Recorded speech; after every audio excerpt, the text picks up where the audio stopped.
Mr. Young and foreign. Kick to the gut! Kick to the gut. Kick to the gut. Kick to the gut. Kick to the gut. Kick to the gut. Kick to the gut. Kick to the gut. Kick to the gut. Kick to the gut. Kick to the gut. Hey, kick to the gut. Kick to the gut. Kick to the Gut podcast. Kick to the gut podcast. Kick to the gut.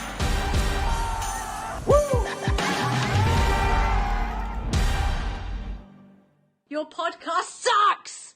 Yo, what's going on? Hey, it's Mr. Young. And it's for in the building. How are you, my brother? Oh, I'm good. Hey, so much to talk about in terms of the pro wrestling scene right now. Good stuff, not so good stuff. Before we do anything though, we want to say thank you so much for joining us on the live stream. And early bird shoutouts right now, okay? Tovakin, what's up? Edison, already in chat. Hello. Muhammad Daniel, yo, OG fan. I love it. We appreciate it. Thank you so much. As always, if at any point you need to, say something, you have really strong feelings and deep thoughts about what we're talking about, leave it into the chat, okay? Yeah, man. Bro, I'm so jealous that you can read the chat on live right now. Yes. So I always have to rely on you to see what we chat. There's a couple people that gave me some shout outs like a few weeks ago. I completely missed it. Oh, because yeah? I can't see the chat. All right, and they're like, yo, this foreigner, wow, so atas, don't want to shout me out. Okay, I'll try my best to relay everybody's messages, okay? Edison, Edison says he misses us so much. Hopefully his connection in camp is not rabak. Oh, man. Okay, we try. Don't worry. Your connection can't be worse than mine. So it's fine. Oh, thank you very much, Tovakin, for saying that. Yeah, he likes my shirt, by the way. A little old school throwback, Donkey Kong. I think it might be too old for you. Yeah. No lah. I know Donkey Kong. But Bro, it's like Sesame Street inspired Donkey Kong. Yeah, man. So I am rocking a local brand. Yes. The one that did our shirt, BIA Athletics. So support local, bro. That's right. Shout out to Bharat from BIA Athletic, by the way. Awesome guy. Go check out their gear, all right? Hashtag not sponsored, but hey, maybe in the future once again. Sahus, how you doing, man? Oh, he's coming in hot. Bro, he's coming in hot with the comment of the night, I think. Flair is just being Flair. Oh, boy. Are we going down this rabbit hole now? Are we going to jump right in? Bro, I think we gotta waste no time. We gotta address the elephant or the helicopter dick in the room. Let's just start. Okay, see, like we laugh about it, but it's not funny. You know what I mean? Like the visual is a funny visual, but in terms of what was done, that shit don't fly. Not about don't fly today. It should have never flown. See what I did there? Airplane puns and everything. Nice. I didn't intend to do that, but it just came out naturally. By the way, very quick mention, do drop us a follow, hit like on that like button if you haven't already, hit subscribe, and yes, follow us on our socials. Kick to the Guts. You can find us on Instagram, on Facebook as well. And in case you miss any part of today's podcast, you can always listen to it on demand on Spotify when we post up the episode. Spotify and all other podcast platforms lah. But yeah, we've just hit a milestone, bro. If I'm not wrong, we have just hit 100 subscribers on YouTube, bro. Finally. Oh shit! Slow and steady, bro, wins the race. Hey, we thank each and every one of you. We couldn't have done it without you. All right. Now let's talk about the dark side of the ring, the plane ride from hell. I love it, bro. I love it. More sound effects, please. Fatality. Hey, say foreign, bro. It's foreign in the building. Hey. Yes. You like, huh? I like. Cheap thrills right there. Okay, Plane Ride from Hell. To be honest, when the episode first came out and then social media just like went crazy about it, right? I was like, okay. Because to be honest, I've heard this story before because I listened to like the 83 Weeks podcast. What's the other fella? Bruce Pritchard's podcast. Something to wrestle with. Oh, I used to anyway. I haven't had the time to listen to them anymore. But I've sort of heard bits and pieces of this story before. Now that it's put together in like a documentary for everybody to see, I guess it's a little bit more like it hits home, especially because they interviewed the flight stewardess on on that flight, right? Yeah, I think the new angle that Dark Side of the Ring brought to this entire discussion was nobody talk about the air stewardess and how they felt and their experience dealing with all this bunch of crazy ass wrestlers, right? Yeah, I mean, all the other tellings of these tales were all like, oh, you know, this guy was an idiot, that guy was an idiot. I think one of the scariest lines, in fact, things that was mentioned on the show was RVD when he mentioned that, yeah, you know, some of the boys were known to slip drinks into girls. I mean, not slip drinks, sorry, slip pills into girls' drinks and stuff like that, you know, just to like whatever, right? I'm like, yo, that is a very damning thing. And it's not just about like wrestlers being bad, it's just people being bad, right? I think we can agree, like, unfortunately, very unfortunately, this happens across the board. This is not just a wrestling thing, let's be very clear, but it's still horrible to hear about, to read about, and I'm sure it is horrible to experience as well. Yeah, I think a lot about what Undertaker said on Joe Rogan, you know, when they say that he missed the times when men were men, and then he doesn't like the fact that the new roster are playing video games. But then again, it's not really all nostalgic and great, you know. There is certain bad things that should be left in the past, and this is one of them, this kind of culture. Exactly, and that's the thing, right? It's like, you know, that whole idea of boys being boys, right? Like, I mean, thankfully, we live in an age where we know a little bit better and we can look back and go, oh my God, we were such horrible savages, you know, back in the day, right? And not just men and women as well, you know, it just depends on the whole situation. But yeah, just that whole retelling of the story and the fallout from it, okay? In case you don't know what happened on the plane ride to hell, quick summary, perhaps, Foreign. They were in the UK, they did the Insurrection pay-per-view, and when they were supposed to fly back to the US, they got delayed. So guess what the boys did on the plane? And this is like a private chartered plane, by the way. Yes, that's correct. And also, one thing that a lot of people forget, right, in terms of the details, it wasn't just like they flew from the US to UK, did the pay-per-view and came back. That was the tail end of a long, at least 2-3 week tour. So they actually went to other countries. And from what the documentary mentioned is the crew, the air stewardess and the private charter company that brought all these wrestlers were the same ones that followed them throughout the tour. So they kind of would have gotten to know them towards the end of the tour by then. But the quote-unquote plane ride from hell was the last leg, as it were, of the trip. And I guess because they wanted to unwind, because it was the last one. Hey, we're done. All right, let's celebrate, right? They can't go to the bar and celebrate while they celebrate on the plane. And, well, they had way too much to drink. Okay, hijinks. Like, X-Pac cutting Michael Hayes' hair. Like, okay, fine, whatever, right? Putting the whipped cream on the forehead. Yeah, sure, pranks, I get it. Kurt Hennig and Brock Lesnar, like that one might have gotten a little bit overboard because apparently Kurt Hennig did the whipped cream thing to Brock Lesnar, if I'm not wrong, right? Yes, and splattered the head. Yeah, and then Brock Lesnar got pissed off, started like, you know, trying to grab him, tackle him, and then they were like, quote unquote, play fighting all the way to the fuselage area, the emergency area, exit area, and everyone got scared because you're talking about Brock Lesnar. Like, dude is huge. Can you imagine that these two huge giants banging each other? Oh, that sounds so wrong. But banging each other against the exit door of a plane. And this is a smaller plane. This is not like a giant Boeing. But still, even on a giant Boeing plane, it'll still be scary AF, right? Sometimes when you see Brock Lesnar in the ring, you forget how explosive he can be. Because even though he's a big size guy, can you imagine him explode out of the seat, like banging into like Kurt Hennig and like having them wrestle? It's like two gorillas in a cage, bro. Yeah, in a giant tube cage in the air, by the way, that's flying overseas, okay?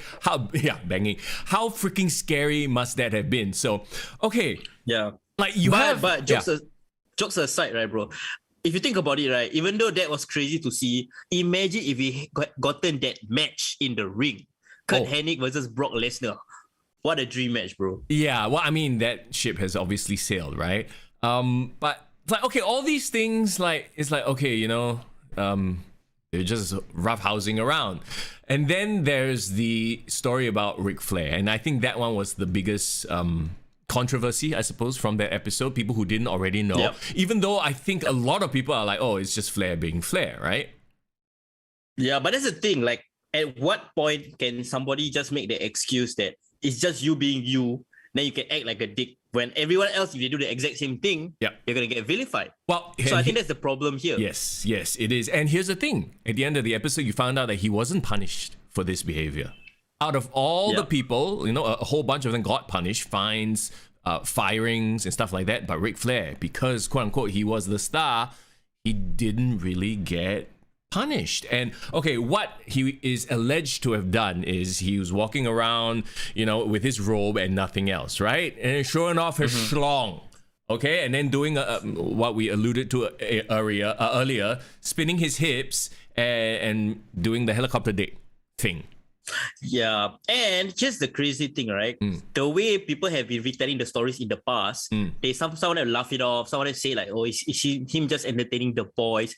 They even did a WWE Network story time episode on this plane ride from hell. Yeah. And if you saw the news, I think I posted on our IG story, ever since the release of the Dark Side of the Ring, one of the fallouts was this particular episode was taken down. Yep. Yeah, so the way they retold it was very family friendly, saying how like the way and Ric Flair was like styling and profiling, and like the girls were into him. Like they just covered out so much actual details from the incident itself. And then now, of course, the quote unquote truth has come out that he apparently cornered that one stewardess, right, with his, you know, naked body and everything, just a robe on, and allegedly got her to touch his schlong. Now, I mean, look. Just a couple of months, actually, when did that happen? Was it a year ago already? Remember when there was the whole situation? What was it called? Wrestling. Speaking out? This speaking out movement in wrestling and regional wrestling. We all remember that, right? And of course. Yeah. Obviously, now that the documentary has come out and the flight stewardess involved has, you know, revealed everything, that was actually what happened. It wasn't just him prancing around to entertain the boys. No, at one point he actually tried to force himself onto somebody else, which obviously crossed the line, right? Yeah, but the problem is, right, and when people, all of them try to justify this behavior, they say that this is normal part of the culture. I don't believe that Ric Flair intentionally tries to like attack women. The problem is, I think there's a lot of women out there where he has had consensual relations with, as stewardess, whatever not, right? He is like the kind of so-called predator, right? Where he just tries everyone. 50% will say yes, 50% will say no. But he doesn't care, he's just gonna try. But then that's the issue. Yeah, and that's a huge issue. And quote unquote, the culture back then was to, and Terry Reynolds said it, to no sell it, be like, okay, yeah, whatever, right? As opposed to calling it out. You know what I mean? Yeah. And thank goodness we live in a time where women are more empowered to call this bullshit behavior out. Yeah. Because it's not cool. Can you imagine if this happened to someone, you know, close to you? Like, I mean, we don't even have to even think about it. It just shouldn't be done. But I always try to say, like, okay, what if this behavior is happening to my daughter, my hypothetical daughter, or my sister, or somebody close to me? Like, you wouldn't want that to happen, right? And people forget that this air stewardess is married with a newly born child. So it's not as if she is like going around fraternizing. She's a married woman. Yeah, well, okay, married, not married, whatever, all those things, it doesn't matter. You know, you just don't make somebody do what they don't want to do. You know, it is very scarring. It is traumatic, to say the least, right? Of course. Regardless of how hot you think you are. You know? That goes for boys and girls, right? Absolutely, 100%. I mean, we don't want to go into that whole conversation, right? But this quote-unquote revelation, You know, and also the whole thing of RVD saying, oh yeah, you know, he's known some of the guys who have slipped pills into girls' drinks. It's like, yeah, it's not a good look for the industry at all. And then Tommy Dreamer was another one who got into a lot of trouble because, in a way, he I wouldn't say he defended Ric Flair, but I guess he was like, you know, well, you know, it's not like he. This is what Tommy Dreamer said, lah. It's not like he raped somebody. Is what he said, right? No, the thing that I was a bit like I didn't like that comment was when he said something along the lines of, if she was serious about these allegations, she should have sued him, but she took the money. Yeah. So it's as if she is blaming the victim for not coming out earlier. Yeah. And then why is he doing this? Make reports all these years later. Yeah. But that's the problem with this kind of news, right? Why do people straight away assume that it's just a cash grab? Yeah. Why can't they just take what they say at face value? If somebody has been violated, right, it's their right to speak out about it. Right? Yeah. And plus, let's not forget the trauma that people hold from that. You know, that era of, oh, don't say anything, no sell it, right? And then unbeknownst to them, they've thought about it for years and years and years. It haunts them and stuff like that. So it's like, I mean, you know, like I said, when I finally watched the episode, I was disgusted, but also I was like, ugh, I've heard these stories before, you know? I've heard these stories outside of pro wrestling. So it's an unfortunate stain on humanity, not just pro wrestling. It's an unfortunate stain on humanity, and hopefully by now we've learned, we know better. Yeah. The most important thing, guys, is like consent. Yeah, I guess people, you know, sometimes when you're young, but I mean, you can't tell Ric Flair, you can't blame it on his age because he was 53 when this shit went down. So like, you know, sometimes you might get frisky, you just want to try your luck, blah blah blah, whatever it is. But the moment someone says, no, I'm not interested, back off. Done, full stop. Yeah. There shouldn't be more to it. There shouldn't be trying, coercing, whatever it is. Yeah, there's no guiding people's hands to your junk. You know, this is not a free trial. Stop that shit, right? Yeah. Scott Hall also got into a bit of heat, right? Apparently he grabbed that flight attendant as well and like told her nasty things and stuff like that. Yeah. But here's the big question from the fallout for this episode. Do you think, bro, after all these years, when people has been allowing or, letting it slide, Ric Flair being Ric Flair, is he finally gonna have to answer to all this?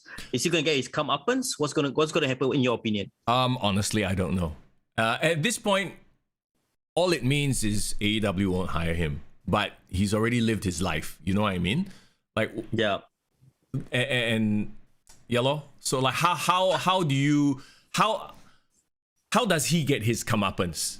You know what I mean? Like, in the eyes of who? You know, who are we to like say what is the correct judgment or what is the correct comeuppance? Like, you know what I mean? This reminds me a lot of Harvey Weinstein, Bill Cosby. Yeah. Like, I believe that, I don't believe, in my opinion, that Ric Flair is a bad man. Like, he makes bad choices for sure. Everyone acknowledges it. But I think at his heart, he's a good person. It's just that they always say, Nate is going to do Nate things, right? So it really has to come from him to realize that, a lot of what he did was wrong and he has to reckon with himself, because if he's going to be in denial, and he was, if you listen to the podcast he did with Renee Paquette, right before this episode aired, he did an interview on Oral Sessions, and he was really trying to cover his tracks really, bro. If you listen to the quotes that he said. Is it? He basically said, oh my God, I know that what's going to happen when it comes out. I'm going to cover myself. I know there's going to be a lot of heat on me, but I'm not going to hide. I'm not going to protect anyone else. If they're going to try to bring me down, I'm going to bring the rest of them down with me. Something along those lines. Oh my God. Well, I guess we'll have to wait and see. Yeah. But I mean, like I said, at the end of the day, he's at the end of his career. So, like, what is the pound of flesh that we're going to extract from him? Nothing. He's really, unless like there's like concrete proof that he really, really did some like whatever that can land him in jail. Like, she didn't press charges or anything. So it's like, he's been judged by the jury of social media at this point. Yeah, there's actually a couple of stories that this episode left out, which I thought were pretty big stories, and I'm quite curious why this never happened. Okay. Remember, there was supposed to be this story of Kurt Angle wrestling with Vince McMahon on the train as well. Yeah. Or on the plane. Yeah. Was it a different plane, right? Or is it this one? No, it was this one, because I remember clearly Kurt Angle said in the shoot interview that I think Vince McMahon wanted to challenge him to an amateur wrestling contest. Oh yeah. Well, maybe it just didn't fit the narrative of this show, because it wasn't as salacious as it could have been. Because at the end of the day, let's not also forget, right, that a show like this, you are trying to make it as dark and seedy as possible. And Kurt Angle and Vince McMahon having an amateur wrestling match is not exactly that, seedy.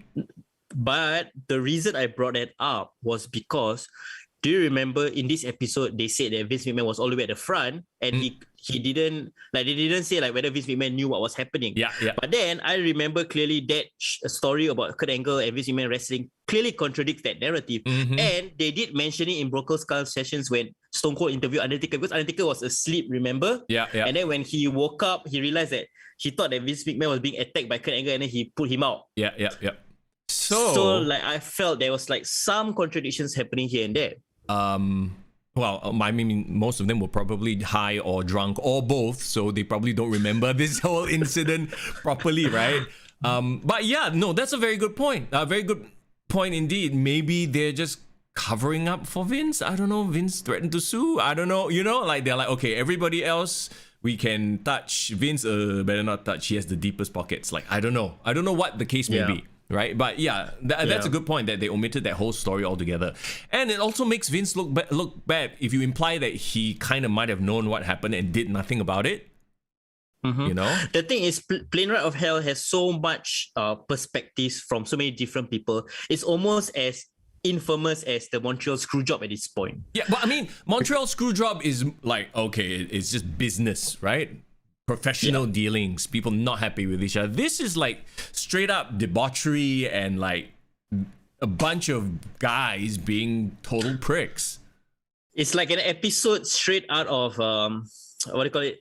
Like it's like a scene straight out of Wolf of Wall Street, if you think about it. right, yeah. Just with a bunch of beefed up pro wrestlers lah. Yeah. I mean, at the end of the day, right? Yeah. Can you blame WWE for wanting to shift to a PG friendly show? Absolutely not. And if anything, it makes it better for the industry. It, like, quote unquote, cleans it up. At least they try to clean it up a little bit, And yeah, going back to when Undertaker said, he misses the days of men being men, quote unquote, it's like, yeah, that quote doesn't age well. Not at this point, And then you have to give kudos to folk like Triple H, who kept clean the entire time, only wanted to wrestle, people who didn't partake in the drug. Well, I mean, would you consider steroids a drug? Anyway, sorry, that's not the point, is it? But you know what I mean? Like, they are the like true craftsmen who love the industry and wanted to perform. Like Bret the Hitman didn't take part in shenanigans like this that we know of. Yeah, his issue was more of adultery, but at least that was consensual. I'm not allowing, I'm not endorsing it, but at least consent. Okay. Yeah, exactly. Yeah, but if you think about it, right? Have you ever heard any bad story come out from Mick Foley? No. From Kane? Yeah. Even The Rock, so high profile as he is, Stone Cold. He basically. I mean, The Rock, in a sense that I think he was married at that point in time. I think he was married to his high school sweetheart, right? So like, we can't just focus on the negative and forget to like at least acknowledge the people who were kept on the straight path. Bro, The Rock's ex-wife is now his manager. Oh yeah. So, yes. Like, obviously that was like a amicable split and stuff like that. So yeah, you're right. We should focus on the good and realize that. Unfortunately, I'm gonna bring this up again. This happens, unfortunately, in the world, not just in pro wrestling. In movies, acting, in Hollywood, stuff like that. So, yeah. And at the end of the day, we have to understand that yes, this thing did happen, and there should be some consequences, especially from the parties responsible for it. Even if they don't feel that they were in the wrong, they should acknowledge the fact that, okay, like they might have caused hurt to some people. Yeah. If Ric Flair truly believes that he didn't do anything wrong, I would if he really means well, he should reach out to this stewardess and actually apologize. Yeah. I mean, that's the least he could do, right? Yeah, it is. It really, really is. And if anything, it's a cautionary tale to the next generation, right? Something, of course, that this generation of quote unquote nerdy video game playing pro wrestlers. Well, gee, I don't think they have to worry about that, anymore. Yeah. At least I hope not. But then again, if you look like Austin Theory, right, I don't think he needs to expose himself. I think girls will be exposing themselves to Austin Theory. No, whatever the case, sure. as long as it's consensual, that's fine. That's not the issue here, right? The issue is just, certain people acting in a way that they should not. No matter what your status is, no matter how hot you are, doesn't mean that somebody wants to touch your junk. Do you remember? I just suddenly had this thought in my mind. There was this one episode on Monday Night Raw where Triple H was on the ropes and he was asking some girls to flash their tits. Yeah. And as part of DX. That was all planted, lah. We know that to sell the image of DX, but yeah. But then again, like I said, like the focus on smart and all that, like that was something that maybe 10 years down the road, WWE will probably even not want to admit. They will probably try to deny Attitude Era ever happened. Yeah. What? It's not on Peacock anymore. We lost the footage. Don't know what happened. Yeah. So you never know. But at the end of the day, I think we fans know that WWE or pro wrestling industry as a whole is not all angels, right? Come on, we know if these kind of men are doing all the kind of shit in the ring, outside the ring, that's why there's a show called Dark Side of the Ring, right? Well, I keep bringing this up, but like every industry, there's good, there's the bad. So there you go. It is what it is. Okay, correct. let's move on. Yeah, let's not dwell too long on this, because there's a whole bunch of stuff we need to talk about leading up to Extreme Rules coming up next Monday for us, right? Oh, it's gonna be a busy day for us because we are both on course. Oh yes, of course. So we are still working a dog. But if we can't review it right after the pay-per-view on the Monday, we'll definitely come up right after Raw. Probably we have some fallout. Yeah, so and you don't forget the draft is coming up as well. So there's probably gonna be a lot of things happening as well. So just to preempt you, next week's podcast will probably be on a Tuesday. I mean, stick to our social media. We'll make our announcements there. But yeah, most likely we can't do next Monday right after Extreme Rules. But before we get to Extreme Rules, AEW is on fire. Because I was just thinking about it. I was like, oh yeah, WWE has a pay-per-view, but AEW has Grand Slam. Okay, before we get there though, I just want to say Big E winning the WWE Championship, well deserved. We can all agree on that, right? Yes. Did they do it to counter AEW's momentum? Was it a hot shot decision? Was it like, oh shit, we need to do something, make some waves, Big E? I believe that it is. Clearly the signs point to them responding to, like, AEW has been getting positive buzz ever since Punk returned. They had a critically acclaimed All Out. Like their shows has been garnering a lot of good ratings and reviews. So AEW is on the rise. We can't deny that. And WWE Raw has been shit for the longest time. Everyone acknowledges it. I give them credit because they are trying to change it. They're trying to reverse that. They're trying to add more elements to Raw. Big E announcing on Twitter on the day that he is gonna cash in, I wouldn't go for that. If you want to promote that he's gonna do it, then promote it on a show. Like maybe go on SmackDown and he announced like, hey, I'm gonna cash it in on Monday. At least build a few days of anticipation. Is he really gonna do it? Is he really gonna do it? And then the first pop that comes out when he enters, right, and the first time at the very start of Raw, people will get super excited. But then he announced it on social media, like, I definitely for sure it was a hot shot move. It felt very heavy-handed. Like he literally tweeted like, I am coming to Raw, blah blah blah. It's like, like, why couldn't they have been subtle about it? Like, put the side eye emoji like on a Raw post. Then that's it. That's all you have to do, right? And then fans will pick up on it. Like, this is the difference between AEW and WWE right now. And we've talked about it before. WWE just uses social media sort of as a tool, right? Whereas AEW, it seems like the wrestlers there, I guess maybe they are of a younger mindset. They understand how social media works. So they play. So like just today, you had Adam Cole going at arguing with Britt Baker because Britt Baker posted a photo of her and Tony Schiavone. You know, sort of like little things like that. People are like, okay, yeah, we get it. You know, I think at this point, WWE is still trying too hard to cater to, well, they're catering to the masses. So you have to be well, I mean, sometimes people are not that obvious. Like they don't really know the product that well. So they're like, oh, okay, maybe we have to be very obvious so that everyone knows, you know? Okay, when you look at the preview, the hype promotion for the Auto Ash Stadium shows for Dynamite and Rampage, they already have the card set up 1 week in advance. Yeah. You know for a fact AEW is gonna follow through with these matches, and they won't gonna. There's gonna be surprises for sure, but they're not gonna tease the fans and then pull it from under the rug.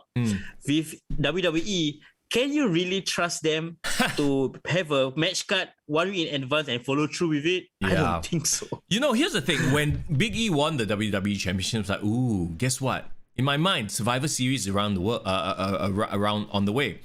You got Bloodline versus the New Day now, right? That could be like a main Survivor Series match. And then they went and announced it for next Raw. I'm like, Bro, okay. flip table, bro. I want to flip table right now. So, okay, this just says to me, yeah, they are firing all the big guns now. They're like, screw it. We can't wait for a pay-per-view. AEW is gaining way too much momentum. And all these things, you know, it's a momentum game, right? Once they latch onto something, it just builds and builds and builds. They can't be just like, oh, okay, it's just a 1 week thing. The momentum will die down. No, if you don't stop their momentum or if you don't try to build your own momentum, that's it. It's going to snowball very quickly.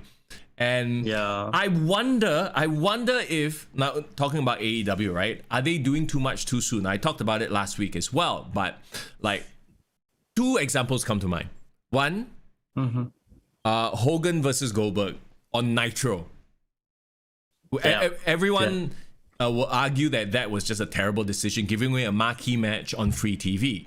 But on the flip side, like, do you remember the Attitude Era where they would have these type of matches all the time on Raw? You got your Rock Austin, Rock Mankind, you know, or variations thereof. Like, you had almost main event caliber matches on Raw for an extended period of time because they were in the throes of the Monday Night War.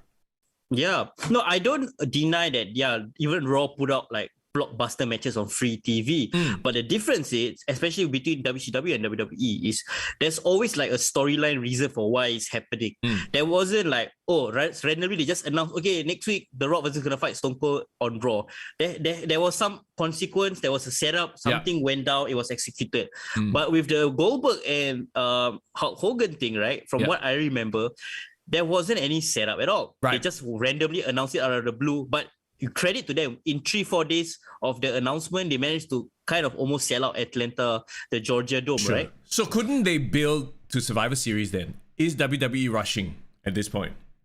And my same question applies for AEW. Yes, I agree, because a lot of people put it on the comments like, why people say WWE is hot-shotting their shows, but AEW is... People don't say they are hot-shotting. Like, I mean, they're giving away Bryan Danielson and Kenny Omega on free TV, right? I can see their point of view for both. Honestly, I can. Like, AEW is... Like, remember, we also talk about our fears that is AEW giving out too much great shit too soon? Yep. Yeah, but I believe that with regards to the AEW Auto Ash Stadium show, I think it's justified because they've already announced this Auto Ash Stadium is a super huge stadium months in advance. So we know no matter what, they're going to plan a big angle for that one.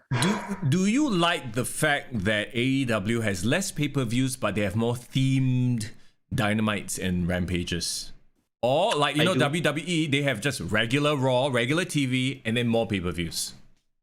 No, I believe that the fact that AEW does them the way they do it, that kind of structure, makes Dynamite infinitely more important. Yeah. They make the build up to their pay-per-views really, really important. I think of it as like how, you know, UFC does it. UFC have like their fight night cards, and then they have like their proper numbered pay-per-views, right? Yeah. And it's not like every single month, or even if it's every single month, but they rotate the cast of characters. So I think that works a lot because I think WWE definitely suffers from overexposure for sure. Yeah, to the point where it's almost as if their pay-per-views are just extended Raws or in a lot of cases same length as Raw. You know what I mean? Yeah, I actually do agree with you on that. In that AEW has like a more palatable schedule in terms of like content, spreading it out, pay-per-views versus shows and stuff like that. So, okay, like, does Vince have to just stop and go, we need to do things differently? Or are they just going to stick to their guns? Because, okay, knowing Vince, Bruce, they're just going to stick to their guns until the wheels fall fucking off. I believe, right, and it's kind of been obvious for the last couple of years, WWE, the way they cater to their fans, right, the fans are not as a priority as they are in terms of making money, right? In between making money and appeasing the fans, WWE is going to focus on making money more. Right, yes. They know that no matter what, the fans are still going to come to them. But now there's an alternative.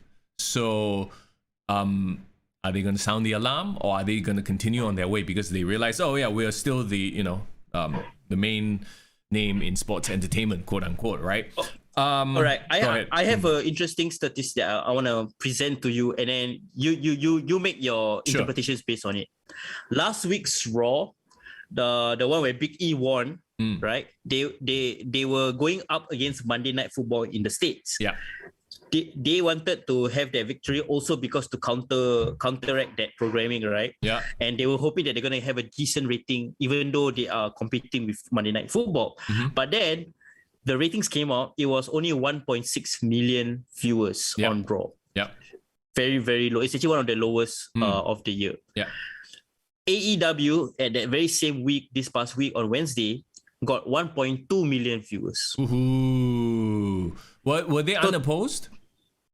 Yeah, Wednesday night unopposed, and they have been getting better viewers ever since CM Punk returned. And I think Tony Khan was on Busted Open Radio and he said that CM Punk has basically lifted their business to the next level. Yep. You know, he sold 100,000 t-shirts ever since he debuted. Well, I mean, AEW is the t-shirt company after all.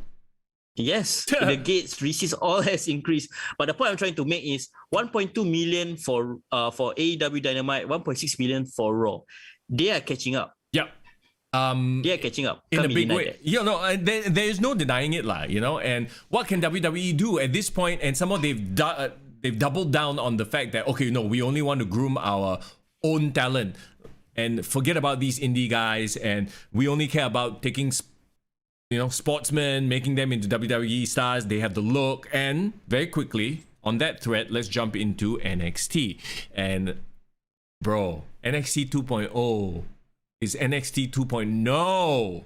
Like, I mean, Lots of thoughts. It went from must-watch TV to within a week to like, what the, like, what's this, FCW on steroids lah, I guess. You know, okay, yeah, that's great. You bring in like new talent, like the son of the Steiner. I don't know, I forget his name. Braun Breaker. Like, what? Why not use his name? I don't know. You know. He has the coolest name, bro. His name is Braun Rex Steiner. Yeah. So they literally could have just make his name Rex space Steiner, and he has the Steiner name, and it's perfect. They want to own the trademark lah. It boils down to that, you know. And then they brought some rando guy whose name I don't even remember and put him in the main event and removed Von Wagner, right? Yeah, Von Wagner, yeah, whatever the hell, who I don't know who he is also, and put him in the main event. Like, it's great that Tommaso Ciampa won. Like, of all of them, I'm like, yeah, that makes sense, right? Even if they gave it a Pete Dunne, yes, but way to hotshot some nobody into the freaking main event. Yeah, I was like, who the hell is this guy? So I did some research. Apparently, he's the son of a Cal Bloom. I have no idea who that guy, but he used to be a wrestler back in the day. Do you know? Do you recognize that name? No idea. Don't care. And the rest of the card was a bunch of established names versus new people. So it's like, oh no, this is what NXT is gonna become, right? And like, okay, the very first match you know, it was obvious what they were trying to do with Braun Breaker and LA Knight.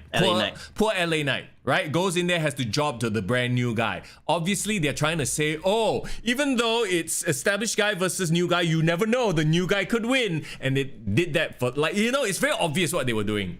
Like, but then, after that match, all the established wrestlers won. So it's like, no, this... You know what this is, right? Do you know what NXT has become? NXT is now WWE's version of AEW Dark. Oh God, yes, you're right. You're exactly right. Which is so sad because NXT used to be like the cutting edge of pro wrestling in WWE style pro wrestling, that is. Oh my God. And then, okay, I actually enjoyed the wedding segment. It was quite funny. I thought it was a good sports entertainment skit. But what the fuck is the deal with the zombie ref? I have no comments on that. No. But I would want to. Yeah. I want to ask you though: is this the first wedding since Miss Elizabeth and Randy Savage where there hasn't been a run-in in the wedding? Yeah, I think so. So I mean, that is obviously the inside joke, which is great for, you know, us like long-time wrestling fans. But my point is, like, I don't know where they're going with this.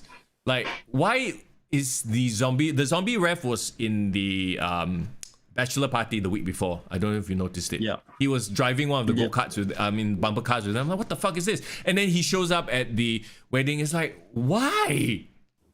The rest of it was great. Do you think they're taking the sports entertainment portion of this whole rivalry or this whole index things too far? Like, they're really going all out with the sports entertainment portion? Like, I enjoy the sports entertainment stuff, but like, don't give me a zombie. Like, seriously, like, the thing was great without the zombie. You had Ichimanjiro, you had whatever that Chase guy is, Odyssey Jones, like, all that stuff was great. It was great, silly sports entertainment. The zombie kills it for me. Like, fuck off. Like, what? Like, okay. Edison says, wait, where was Dante Chen? Okay, give Dante Traxxas Chen Sean a bit of time. He's still quite new there. But guys, every week, right, what you all should do, right, is watch NXT just to see whether you will see Dante Chen make some small cameo. Like, it's like, you know, hidden Mickey like that. Find the Mickey Mouse. Oh my God. Oh my God. Tovakin says, why not hotshot Regal's son while they are at it? Wait, Regal's son is in NXT? I didn't know that. He better come out to everybody's favorite theme song. He's a man. Such a man, he's a real man's man. That is what Regal's son needs to come out to. I thought you were gonna start singing American Dream, bro. The intro almost the same, bro. Oh no, America. Oh no, that one is on the other show, and we'll talk about the other show. So anyway, NXT, fuck off. No longer a priority for me. I got one question though. Do you think NXT is still able to keep their streak of like good to awesome NXT takeovers going forward, or are they going to completely scrap takeovers? Because clearly this is not going to be a takeover quality roster. Yeah, what you just said, the second one. No, whether they even do takeovers is going to be a big question, and if they do, it's going to be less often. And yeah, you're going to get freaking Mei Ying versus I don't know, some Gigi Dolan, some bullshit like that nobody gives a fuck about. If it was me, right, I would just say, you know what, end the takeover, because you're not gonna get anything better than this. Like, this is the last takeover was the end of an era. Yeah. Just do something new, because I rather keep takeover or NXT the way I remember it, and they can just change this name. I don't have to call it NXT. That's why NXT 2.0. I thought 2.0 implies that it should be a better version. Why is it a shittier version? Anyway. Charlie Dempsey is Regal's kid. Interesting. So, okay. Let's move on. Let's move on then to AEW, right? We're going to talk about Grand Slam. So they are having two 2-hour shows.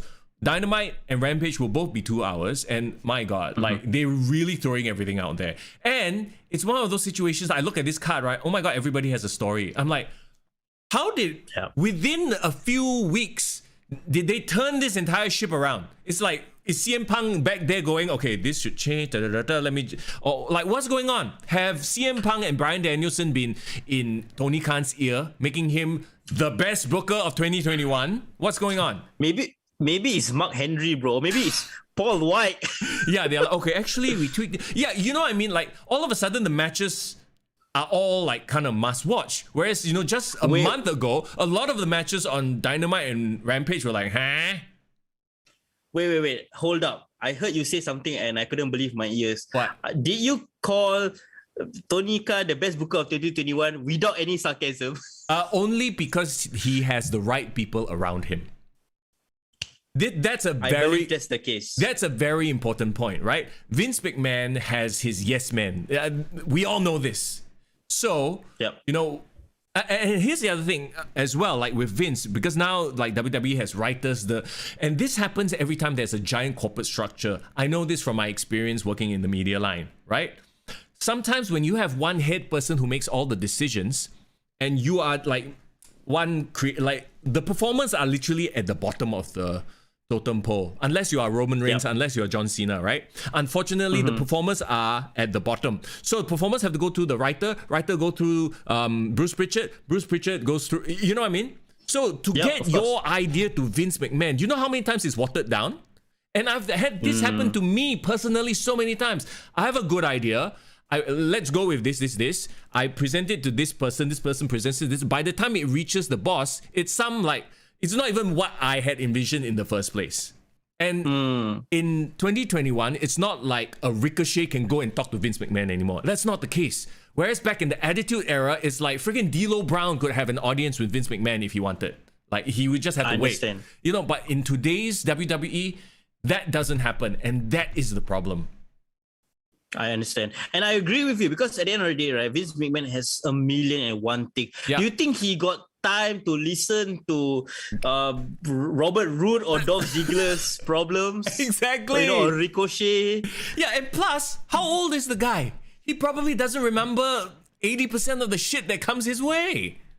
Yeah, that's scary, bro. That is legitimately scary. Like and you're asking an old man to run such oh my gosh, I can't. And like with Triple H being out of action for a while with his heart surgery and stuff like that, it's like, is it any wonder why the product has been the way it's been thus far?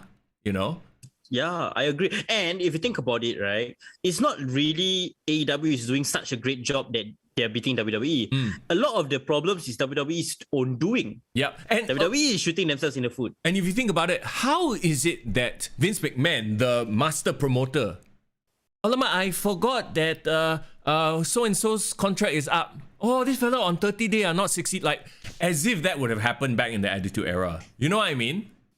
You know that if it was Vince McMahon running the ship, he would be able to be on top of it. But I think it's just such a big monster now. Yeah. He can't possibly do that anymore. And I think that is the main issue. Meanwhile, over at AEW, you have Tony Khan, Best Booker of 2020, and his sort of like EVPs, right? And I'm sure all the wrestlers are going to him, pitching him stuff like that. And he may not have the Vince McMahon mind for pro wrestling, but at least now he has people around him that know the business, like your Bryan Danielsons, like your CM Punks, to a certain extent, Omega, Chris Jericho, Young Bucks. I guess you got to give it to him as well. So Arn Anderson, Dean Malenko, Mark Henry, Paul White, Sting, Cody Rhodes.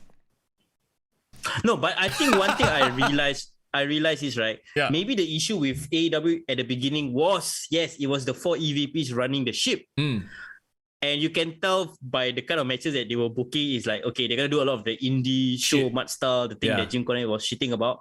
But then now as they gotten more of this WWE talent who actually knows the business, who knows how to advise, how to book, how to promote. You're right. It's the right people around him. Not so much the WWE guys, but the guys who have been to the bigger show, pun not intended, and know how shit is run, know how to create buzz. So I'm like, ooh, this is truly exciting times. And can you imagine this, bro?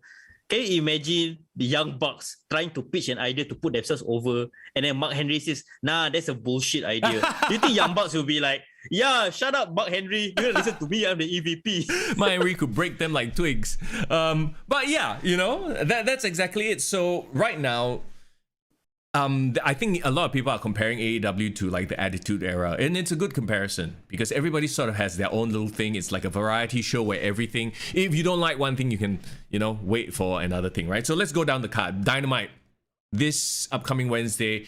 Brian Pillman versus MJF. They started this feud like a week ago when they were in Brian Pillman's hometown, and MJF being like the master heat magnet that he is, just basically shit on the town, shit on the people of the town, and boom, this is the reason for the match. And you know what's the crazy thing? I believe this is not even like going to be a long running feud. I think it's just going to be a mini feud for MJF. But in 2 weeks, like you said, he has managed to gain so much heat and fire underneath this feud that now it has become must-see. Yeah, just like that. Yeah, exactly. And it gives the rub to Brian Pillman. So if Brian Pillman somehow comes so close to winning, but still doesn't win, because you still want to maintain MJF's heat, right? You can't have him lose immediately. So Brian Pillman, you know, he's going to defend his family's honor, blah, blah, blah, blah, but he falls short. At least all of a sudden we're like, oh, Brian Pillman Jr., not bad, huh? I'm interested in this fella now. So there you go. My prediction is, right, some way or another, right, this will transition into the real feud that probably has been simmering all this while. MJF versus Wardlow. Oh my God. Wardlow needs a lot of time to get better. He is basically Batista when he was still Deacon Batista, bro. Yeah. Okay, if anybody can, you know, draw heat so that whoever he faces becomes the de facto babyface, I guess it's MJF. So there you go. Moving on then. Malachi Black versus Cody Rhodes. All right. Is this too soon? Actually, if you follow the storyline, I think it's great timing because he has technically run through all of the Nightmare family. After he took out Dustin Rhodes, you know the next person that's going to be is Cody Rhodes. Yeah. But I have to talk about that very random cameo from Rosario Dawson last week on Dynamite. Apparently, so random. Rosario Dawson is part of that like a reality show that Cody Rhodes is on also. Like the talent show. They're both judges. So I guess that's the connection. Yeah, but the thing is, I think Rosario Dawson is the first legitimate Hollywood celebrity that's actually done a angle in AEW, right? Correct me if I'm wrong. I don't know. I mean, there's sports personalities. I mean, there's Shaq, there's Snoop Dogg, but like a Hollywood star, I mean, other than Stephen Amell, I mean, that's okay lah. In terms of star value, like, whoa, Rosario Dawson, everybody knows. And you know what's crazy thing? What? Rosario Dawson is the only celebrity, right, that has worked on a WWE back project this year in Young Rock and in AEW in 1 year. So I think like that's very interesting statistic right there. Oh, that is, speaking of Young Rock, also isn't Chavo Guerrero the like stunt coordinator on that show, and that's why they wrote him off. I heard the news. Yeah, because he had to go back to start filming or something like that. So, which was very weird, right? Because all of a sudden they fired, quote unquote, Andrade fired Chavo out of the blue. I was like, what? So, apparently the reason is Chavo has to go back to start filming on Young Rock lah. Malachi Black, Cody Rhodes. Okay, first time around, Malachi Black beat the shit out of Cody. That was great. Cody faked the retirement angle. Let it roll my eye. We won't go into that. What can we expect from the second time around? Part 2. Cody Rhodes better not get back his victory, man. I'll be so annoyed. True. No, I agree. Be so annoyed. I agree. You want to put over Malachi Black huge, and Cody is busy with his reality TV show and all that shit and EVP stuff. Yeah, come in and lose definitively again just to like make the point. Holy shit, Malachi Black is a monster. I need Malachi Black to slowly, eventually face off with CM Punk. Yeah. I think that's the wet dream that I want right now. I think that's many wrestling fans' wet dreams, bro. Yeah. And then, like, can you imagine both of them having a sit-down promo across each other? One pipe bombing, one like freaking talking ominous dark shit. Yeah, I like it. I like it a lot. I like it. Yeah, I mean, this match makes sense. You know, it's another must-see match, right? So let's move on then. Sting and Darby Allin versus FTR. Okay, so I guess the real feud here is Sting and Tully Blanchard. If you think about it, they have the real heat from way back when. But Okay, I'm glad that it's not one-on-one Sting versus Tully Blanchard in the show, so that's good. Yeah. So this is obviously for Darby Allin to do the majority of the match, and then Sting comes in for like the baby face, comeback and shit. Also, I'm glad that this feud is not revolving Darby Allin and Shawn Spears, because nobody gives a shit about Shawn Spears. Poor guy. I like that FTR is the one getting the rub, so at least they're putting FTR on this big card, right? Yep. And putting them up against a legend. People are going to tune in to watch for Sting, right? Then at the same time, hopefully they're like, oh, this Darby Allin quite cool. Oh, this FTR quite badass, So it works. I didn't know. I don't know whether you're old enough to watch like Oli and Arn Anderson in their prime, but a lot of people make comparisons between FTR and the Brainbusters, Oli and Arn Anderson. Yep. Do you agree? Yeah, 100%. They are definitely a throwback sort of a team. I mean, it's right there in their gimmick as well, that they are an old school type team. So there you go. Moving on, Britt Baker, DMD versus Ruby Soho. Okay, is this too soon? Did you watch the promo War of Words on Rampage between the two of them? No, I didn't actually. I missed that. Okay, go and watch it before you watch this show. Okay. In that one promo segment, they built up enough heat for the match, bro. Everyone's like super hyped. Okay. The promo was so good. They said it was the best women's segment in AEW in their history so far. Wait. Best promo segment in AEW or best promo segment across all wrestling in this era? Best women's segment in AEW so far. Because if you say best women's segment in pro wrestling, I disagree, because Eva coming back is the best. No, bro. Bro. Alexa Bliss and Eva, their program is the best. Doudrop, bro. Doudrop is the shit. Bro, if you tell me your favorite women's match is Melina versus Alicia Fox, I'm just gonna beat you out right now, bro. Yes, bro. That's it. No, it's definitely an Eva match. Okay, I'll go back and watch that because it's it sounds good. But the thing is, Ruby Soho and Britt Baker, I think, has the most developed character. Ruby Soho, right, bro, looks and acts like a star on a level that I've never seen her act like a star in WWE. She really is holding her own right now. I would argue that even in WWE, she held herself up like a star. She looked like a star. It's just she wasn't booked like a star. Yeah. And this was addressed in the promo segment because I just the cliff notes. What happened was, so they had like a face-to-face. Britt Baker called her out, saying that you only ran away. You call yourself you're run away, but the only reason you're here is because you got fired. Yeah. And then Soho said that, you know what? Yeah, I don't deny I got fired, but that was the best thing that ever happened to me. And yes, I wasn't a runaway because I choose to be. It was more of like I wasn't given the freedom to be myself. Blah blah blah. So they did allude to a lot of things that happened in WWE. But the line of the night, because Chris Jericho was on the commentary, and also Ricky Starks for some reason. Okay.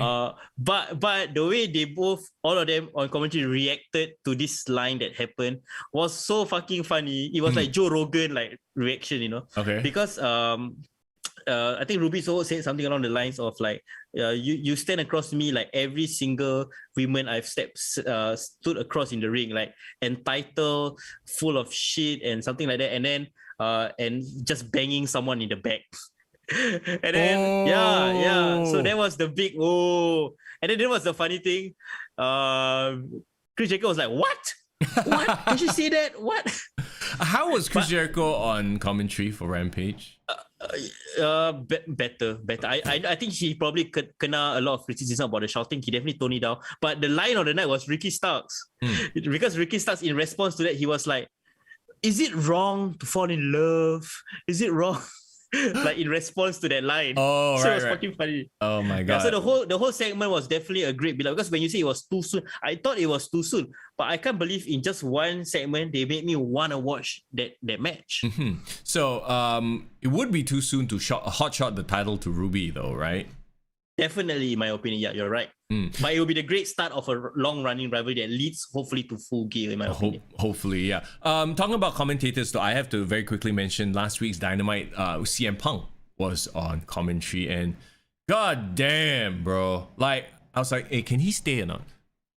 He reminds. It's like when Samoa Joe was on commentary. I was like, Ooh, like yeah, I could, you know, I would definitely listen to more of CM Punk on commentary. And what I really appreciated about CM Punk on commentary was that he never spent any of the time putting himself over. It was always about the in-ring product, highlighting the wrestlers, that kind of thing. So it's like he gets the business. Like I'm starting to see, okay, like this guy gets the business. Whereas, like, you know, I'm a huge fan of Chris Jericho, but every time he comes on Rampage, it's almost like, because he's still a wrestler as well, so he can't help but try to draw attention to himself, you know. And he's that larger than life character anyway. He's like right, so he just can't help himself. But with CM Punk, it's like, even though he is still an active wrestler, when he's put in the commentary role, it's like, okay, my job here is to highlight the wrestlers and the action, not myself. So I really respected that. Did you watch Raw in 2010 when CM Punk was a part-time commentator for a couple of months? No, I don't remember this at all. Okay, I think maybe that's great that you recognize that, you know, his talent on the commentary, because when he cut his infamous pipe bomb, he said this line: "I am the best in the world. I'm the best in the ring, on commentary, even on commentary. You know, I'm the best." He was referencing to that time in 2010.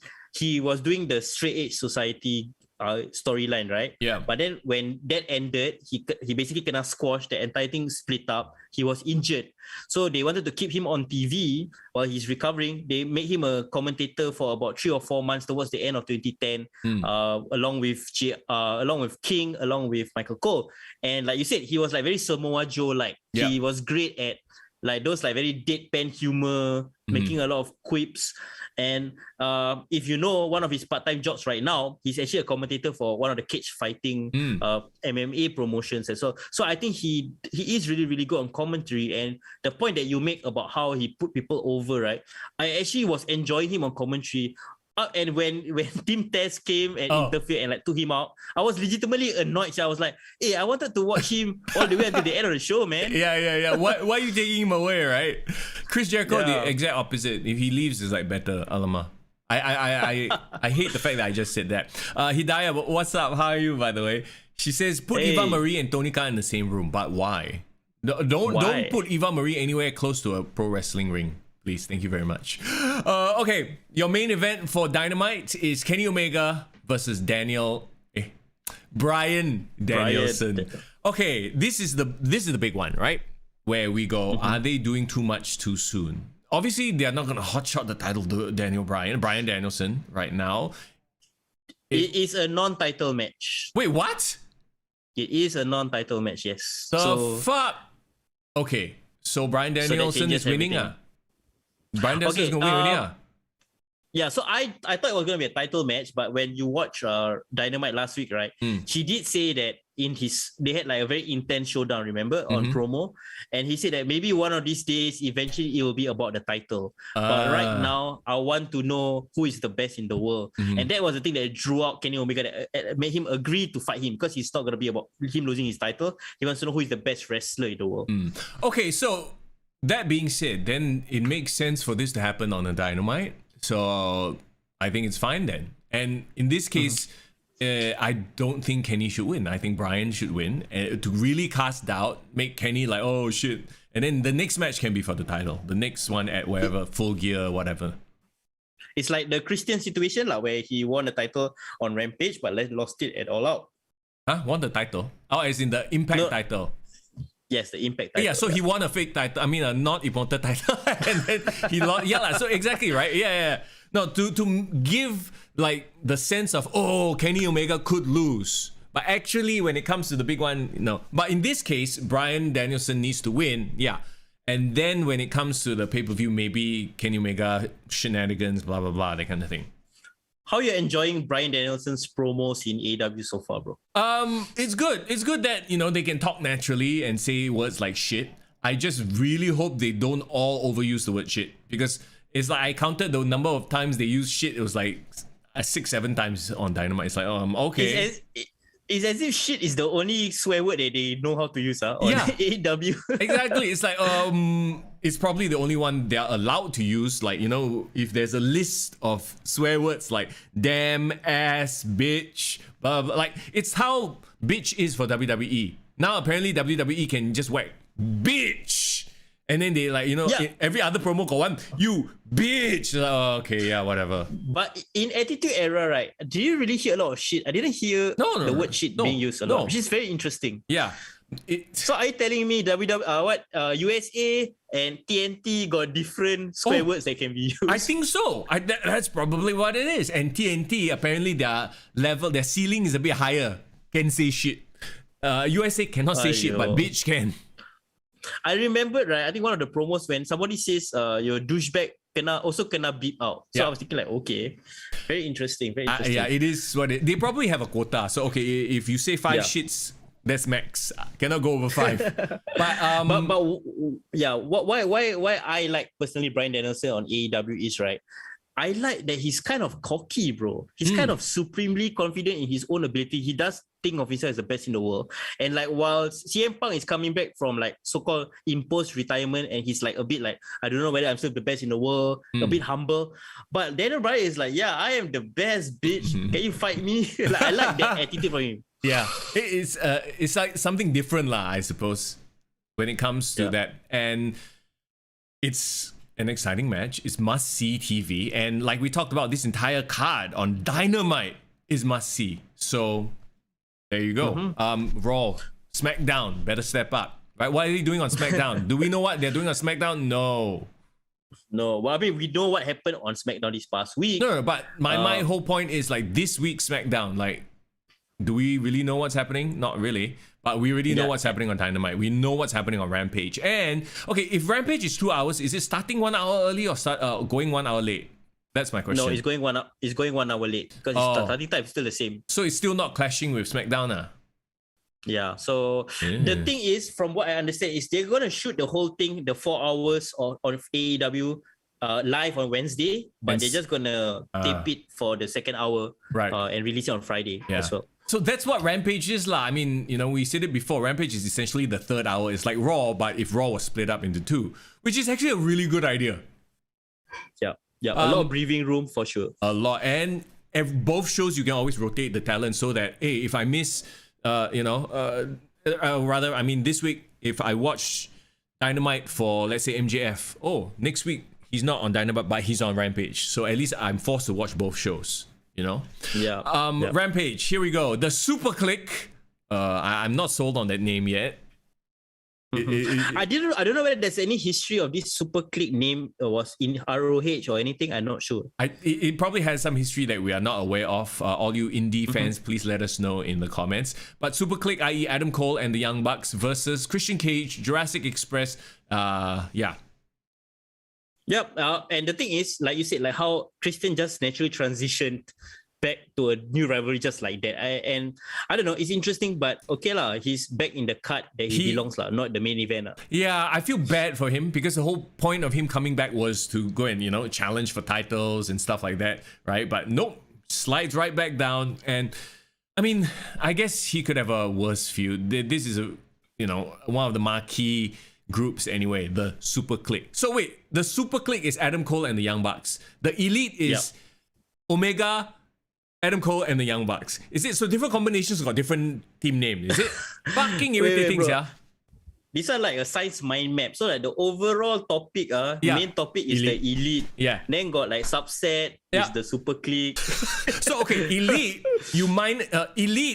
so this is the formula. Elite minus Kenny Omega equals Super Click. Super Click minus Adam Cole equals Young Bucks. Is that it? Yes. Oh, and then if you plus the Good Brothers, nobody cares about the Good Brothers. The Bullet Club. But I don't know lah. Too complicated already. Like factions within factions. Are you kidding me? But in a way, for like the hardcore like indie wrestling fans, I think they love this shit. They love this whole like, you know, all these funny names, like, you know. It's almost as if, like, you know how some people are obsessed with keeping stats for whatever sport they're into. This is almost like it. Oh, okay, so these two are the Young Bucks. But if you add Adam Cole to them, it's Super Click. But you add Omega plus all the the random jabronis like Nakazawa and Brandon Cutler, that's the elite. No, but isn't it the same as like comic books? Like, didn't like they just announce like a new game with like for all the Marvel characters? Like, it's called the Dark something. I can't remember. Midnight Suns. What is Midnight Sun? Is it like a random team up or what? Yeah, it's just an excuse to put certain characters together and sell a video game. That's what it is. But essentially yeah. it's the same, right? Yeah. All these nerds getting together, creating content. I love it. And this is the era. I guess it caters to this era of wrestling fan as well. So, I mean, I'm not gonna hate on it, but I'm just not sold on the Super Click name yet. That being said, this is probably gonna be a really, really good match. Adam Cole's match with Kazarian. What a great debut for Adam Cole on AEW. Like, damn it, man. Adam Cole, baby. He has everything except the height. Everything except the height. He is. And that's why AEW is the place for him. He has such great charisma. Like, I forget that he's a small, skinny man. Like, he literally like oozes charisma. And you know what? Yeah. When you talk about his debut against Kazarian, right? We gotta give props to Kazarian. Like, he actually is like such a great hand in the ring, and like he also was there for the debut with Christian. And I think a lot of people don't give him credit because he a bit bland lah. But I tell you, he's fucking good in the ring. You know. That's the cursed word, bro. Good hand, huh? Now Foul, by the way, says cough, House of Torture in Bullet Club, cough. Okay, what is that? Is that a New Japan reference? Guys, please explain to us because we fucking noob when it comes to this shit. Yeah, please educate us on the New Japan ways, huh? But so back to this, we're talking about Kazarian and Adam Cole. Adam Cole, baby. Quick question, bro. Which team do you prefer on Adam Cole? AEW or NXT? AEW lah. Like, fuck lah. AEW? I mean, I'm sorry, but Kyle O'Reilly, Bobby Fish, and Roderick Strong blend as fuck. And when you compare them to Matt and Nick Jackson, who are doing the best heel shit that I've seen from them, like, this is perfect. And here's the thing, okay? Like, I was listening to the Jim Cornette podcast, and he brought up a very good point on how he would book Adam Cole in WWE. And this is probably why Adam Cole, when offered the WWE contract, was like, nah, I'm going to go to AEW to do my thing. Because we all know this, right? We've read the dirt sheets, heard about it on podcasts. Adam Cole was offered a role as Keith Lee's manager. Yeah. Okay. Nope. Cornette, his idea, and this was several months ago, bring him to the main roster, but don't pitch him as like, you know, the next coming of Jesus to Vince McMahon, because Vince McMahon is going to take one look at him and go, yeah, I don't see it, right? Give him a couple, like, he's amazing on the stick.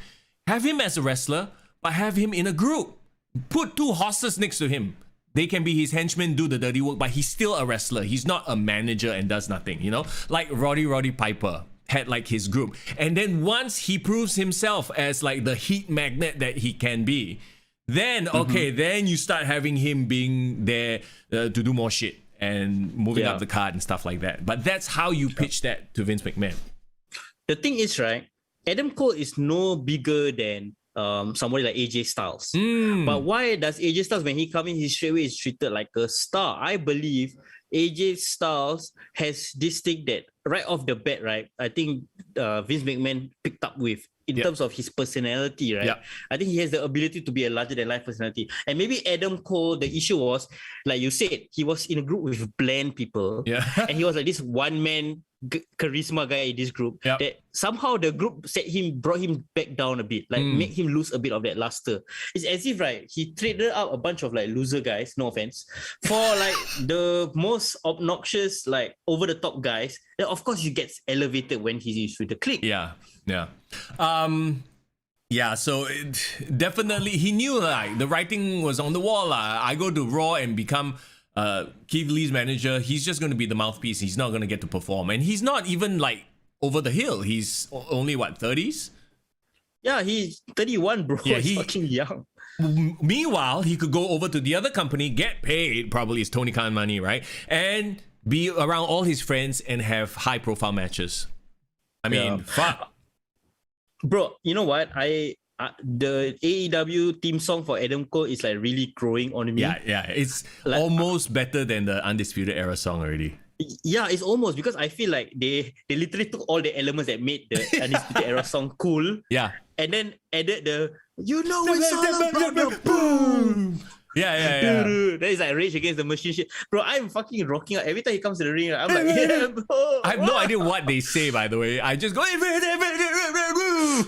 Okay, I read the lyrics. It says, it's all about the boom. Oh, wow. So it's the Best. boom. Best. Pandai, right? Yeah, and then yeah. straight away, the next line is Adam Cole, Baby. baby. So it's like, yeah, it's perfect. By the way, House of Torture in Bullet Club is a new subgroup in the Bullet Club consisting of Evil, Dick to Go, Takahashi, and Sho. Is this a follow-up from last year when they revealed like Evil and Dick Togo was like in cahoots? But I don't know. Yeah, man. Okay, guys, we will slowly get back to New Japan once Wrestle Kingdom comes in. I think that's like our yearly New Japan visit. Yeah, so maybe start of the year we do a special, we do a watch along New Japan Wrestle Kingdom, and then y'all can like fill us in on the storyline while the matches happen. Okay. In the meantime, let's do that. Yeah, let's get back to the 2-hour rampage. Okay. Now that song is in my head. Shit. Talking about songs that get in your head. Judas, the Inner Circle versus the Men of the Year. Okay, the funny thing is, this, like, all of a sudden I'm hyped for this because of the Dan Lambert factor.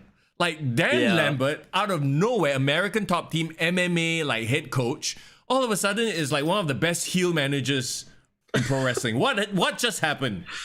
I don't know, bro, but I think that's like the crazy fun thing about AEW. It's so unpredictable. Like literally out of nowhere, right? Somebody can be a big star. Yeah. And you know what's funny? I believe, right, Dan Lambert has been waiting for this moment his entire life. Yes. He's like, oh my God, I never got to do this as an MMA guy. Now is my time. And he just fucking goes at all the millennials and the, like, you know, like he's like an old man waving at the clouds. I love it. Yeah. And the funny thing is, he is actually credible among like the wrestlers because he got a shout out from Bobby Lashley during the Broken Skull sessions. Yeah. The American top team, he trained with them. And every time he comes to AEW, right, he'll always bring his roster of UFC guys. So it's like, bro, you're giving like free publicity for the UFC fighters. You're giving mainstream attention to the AEW people. No. And like, just by association, right, bro? Man of the Year is like now is something that I give a shit about. Yeah. Before it's like Scorpio Sky and Ethan Page. Okay, they threw what's his face, Darby Allin down the stairs. Ooh. All of a sudden they are hanging around. This is truly a case of getting the rub. And unfortunately, I think it's very funny when he has his MMA guys and gals in the ring because they look very like awkward. They're like. They don't know what to do because they are not used to that, I guess. You know, they're used to facing off, but they're not used to performing. So they look freaking awkward in the ring with Dan Lambert. A bunch of like muscled up guys like. But why I like the whole interaction with Chris Jericho and Jake Hager was the fact that they brought Jake Hager. So now he got the MMA quotient backing him up. Yeah. And also everybody knows Chris Jericho is like a legitimate tough guy because he's not afraid of anyone. Yeah. So in the promo he referenced fighting with Brock Lesnar, fighting with Goldberg backstage. So I thought that was pretty dope lah. Yeah. Oh my God. This is like AEW Love Fest all of a sudden. Best Booker of 2021. Without any sarcasm. Tony Khan. With input from Bryan Danielson, we have to qualify all the CM Punk. Yeah, of course. Anyway, I'm looking forward to this match. Yeah. Yeah, and the thing is, I think the reason why we're looking forward to this match is because all this number of weeks, Dan Lambert is talking all this shit, right? Without any comeuppance. Yeah. But now he got somebody matching him on the mic, the wrestling equivalent in Chris Jericho. Yep. I think that combination just makes it so explosive. And plus, I think what makes this work also, we know that Scorpio Sky and Ethan Page can go in the ring. It's not going to be a shit match. It's not like a bunch of newbie jabronis we don't know, you know? It's like, okay, it's not Cain Velasquez versus... Yeah, exactly. Or it's some jabroni from Dark that nobody knows. No, it's like, oh, okay, it's Scorpio Sky. We've seen him go in the ring before, right? It's Ethan Page. So it's like, okay, I'm all for this shit. All right. CM Punk versus Powerhouse Hobbs. Ooh. Okay, so a couple of things going into this match. A couple of things, right? The fact that at first I wasn't looking forward to CM Punk versus Powerhouse Hobbs. Like that's not the one I want him to wrestle as a second match. Yeah. But it's on a TV show. So it's not technically a pay-per-view. So I give them that. So and there's also the fact that it's his first televised wrestling match in 7 years since his Raw days. Okay, Giving the rub to a young guy like Powerhouse Hobbs. Yeah. I mean, obviously, this should lead to CM Punk versus Ricky Starks, and Ricky Starks is the man he needs to put over huge, right? I don't think CM Punk should have, like, I don't know. I'm just looking at this matchup because Powerhouse Hobbs, to be honest, to me, has very little to no heat. But he's a big powerhouse. He's a horse. He has tears in his corner. So I'm thinking shenanigans. They all just come out and beat up CM Punk, lor. So throw the match out. Because I don't see this as a competitive match. If you have CM Punk beat Powerhouse Hobbs clean, it makes Powerhouse look like shit, right? If you have Hobbs beat up CM Punk, you can't have that. CM Punk, this is his first televised, free TV match. But the thing is, right, knowing CM Punk, I believe CM Punk doesn't give a shit about like having someone else getting the rub from him. Like he's the kind of guy. He's so unpredictable. You know what? Yeah, let Powerhouse Hobbs get the the victory or like the shenanigan victory, and that will continue the storyline as opposed to I'm gonna beat him clean. I have to move on. Yeah. So I wouldn't put it past CM Punk to do that. Okay, that's a good point. I think like if I were to book this, Mr. Young, Booker of 2021, I would just have Team Taz just beat up CM Punk, throw the whole match out. Schmoz. Yeah. Have the match for a while. CM Punk like try to work on the knees or some bullshit like that because he's not gonna match power, right? But I believe you're right. The one guy in the whole team test that we want to see him face off again is Ricky Starks. Yeah. Ricky Starks on the mic with CM Punk. I mean, that's gonna elevate Ricky Starks for sure. But bro, what about Brian Cage? Bro, Brian Cage not even in Team Taz anymore. He's not relevant to this conversation. It's like he left Team Taz and gained nothing from it, and he's still as bland as ever. In fact, I think he's even more bland now that he doesn't have Taz. Didn't his wife complain on Twitter that he's not being pushed like a star or some shit? Yeah, that's because he's plain as fuck. Not. Yeah, and then the Twitter replies is like, yeah, your husband is not a star. What, then I feel so bad. Oh no. But it's true. Anyway, let's move on then. So now we have the New Japan audience match of the night. It's a lights out match. Suzuki-gun versus Jon Moxley and Eddie Kingston. This is like the whole variety show idea where if you're not into CM Punk, you can watch some Japanese style. If you're not into Japanese style, you can watch, Young Bucks style. So, what do you think of this match? Okay, you're right in the sense that this is like catering to the Japanese fanboys, who watch New Japan and that kind of stuff. I love it because like we know who Suzuki-gun is. Like even if you're a casual New Japan watcher, like Suzuki-gun, Minoru Suzuki is definitely a legend. Even if you don't watch like pro wrestling in Japan, you know about his history in mixed martial arts.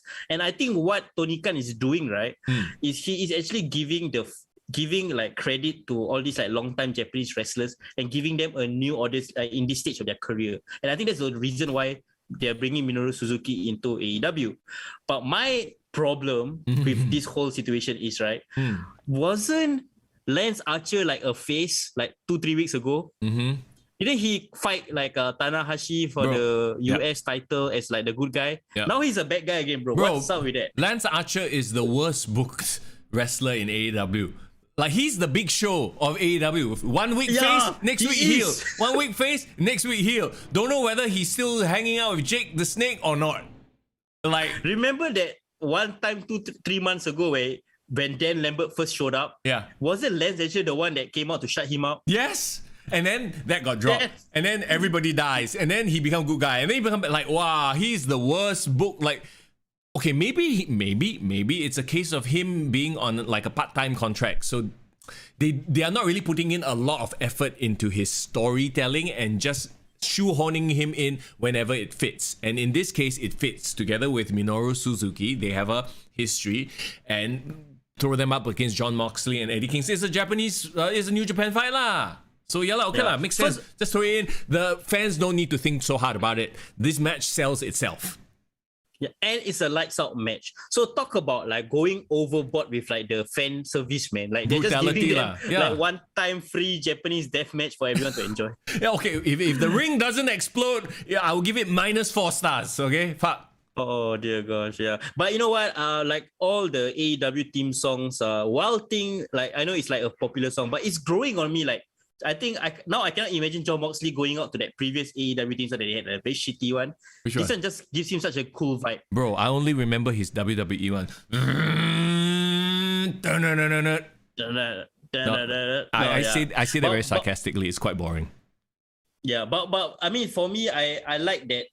Was this more popular in the 80s where wrestlers used to have a mixture of like popular songs as their theme songs and custom songs? Was that a thing? Like in the 80s, people walked out to actual popular mainstream songs. I don't remember. Honestly, I don't remember a lot of wrestlers coming out to popular songs. They just came out to their own themes. Like when I think back to your like Hogan's, Savage, Steamboat, they all like had WWE theme, Jim Johnston originals.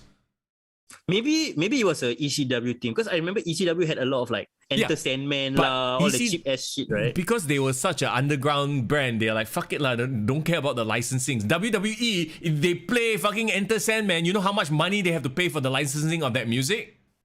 That's true. But that's just another example of Tonika really got money to throw. Bro. Yeah, it's just but okay. You know what? We don't have a Jim Johnston. We don't have a proper composer. Fuck, let's just buy. Don't care. Why not? Right? Now File says someone needs to pay for the Suzuki incident. Lol. You know that whole meme thing where his song got cut off and then like the audience couldn't sing along to his song, right? And he was disrespectful.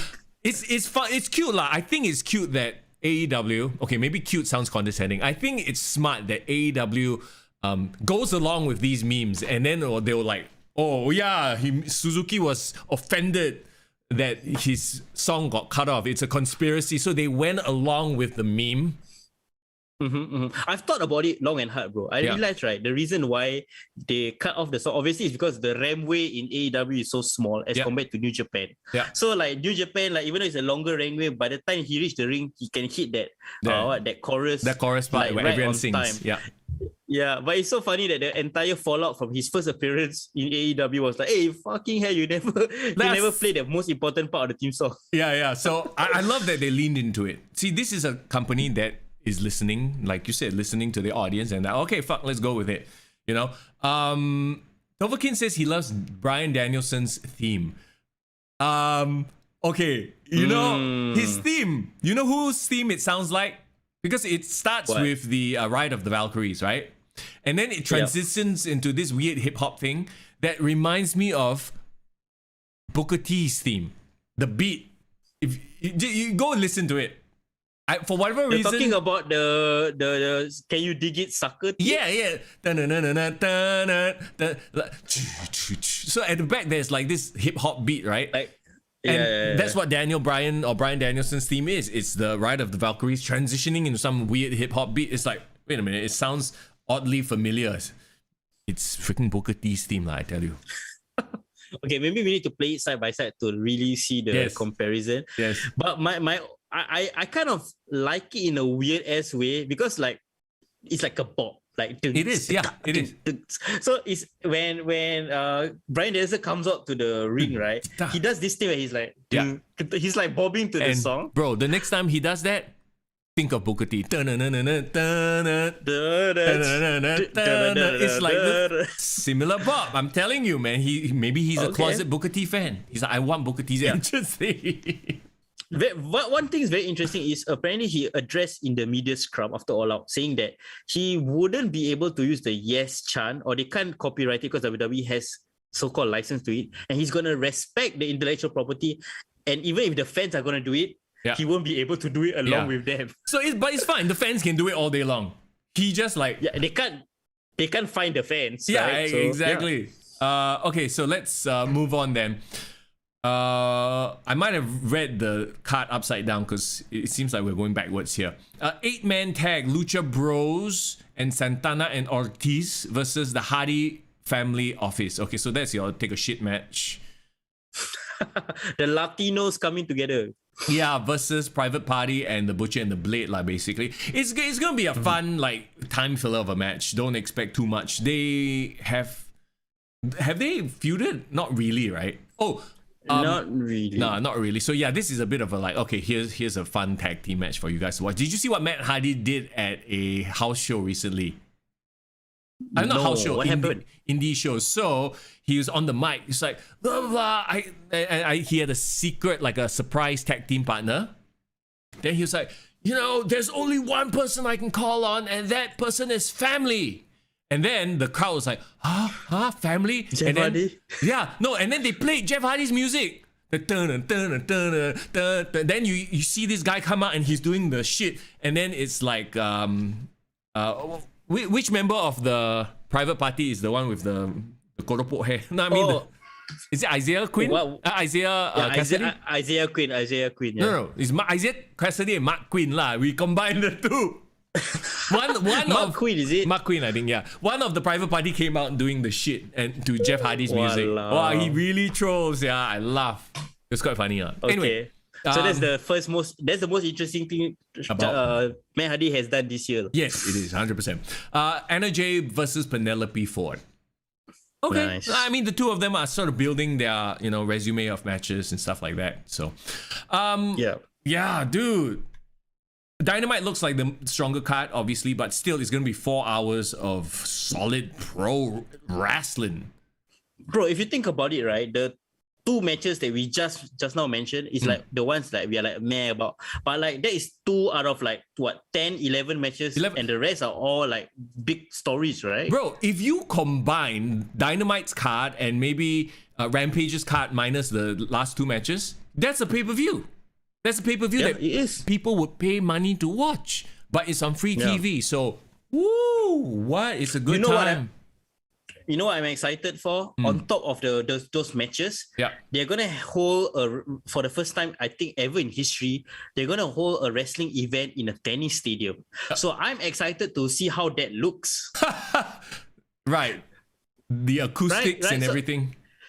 The acoustics, the layout, how the ring and like the entrance is gonna be, and it's gonna be like a huge crowd. I think they're gonna probably have like almost 30,000 people. Sweet. Wow. So it's gonna be like a huge ass a wrestling event. It's gonna be like Georgia Dome almost, if you think Shit. about it. Good for them, man. Good for them.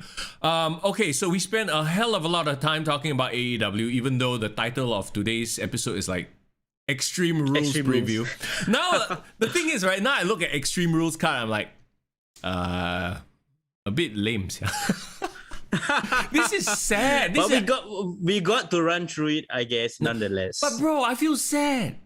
I feel sad because we grew up with the WWE. In a way, I have a lot of connections, to the product. Like to see it sort of like the way it is now, like it's kind of sad. But one thing about WWE's cut, right, in recent times, right, even though when we go into the show, we've got no hype, right, some of the cuts actually, even though like, the matches are whatever, but then when the event happened itself, the matches actually turned out to be really good. Right. So Even though without much build. keep your expectations low so that you will be, surprised or you enjoy it, huh? All right, here we go then. Let's start with WWE Extreme Rules.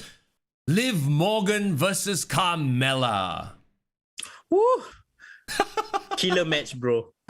Well, at least Liv Morgan is getting a bit of a push. Why was she hanging out with Toni Storm on SmackDown for? And also talking about Toni Storm, remember? Ooh, Toni Storm's coming to SmackDown. Toni, what the f has she done? Nothing. Absolutely nothing. Oh, jeez, man. Okay, but you're right. I'm a fan of Liv Morgan, and I think she needs to be pushed. I think she is one of the genuine baby faces in the women's division that the crowd, organically that they're cheering for her. Yeah, but in a very like it's not overwhelming support like Becky Lynch had, and a lot of that is because she's not that polished in the ring yet. Liv and Carmella is not known to be a great worker either. So you put Liv Morgan versus Carmella, like from a purist standpoint, and don't want to watch that. From a storyline, who are you more excited to watch wrestle this week? Liv Morgan or NRJ?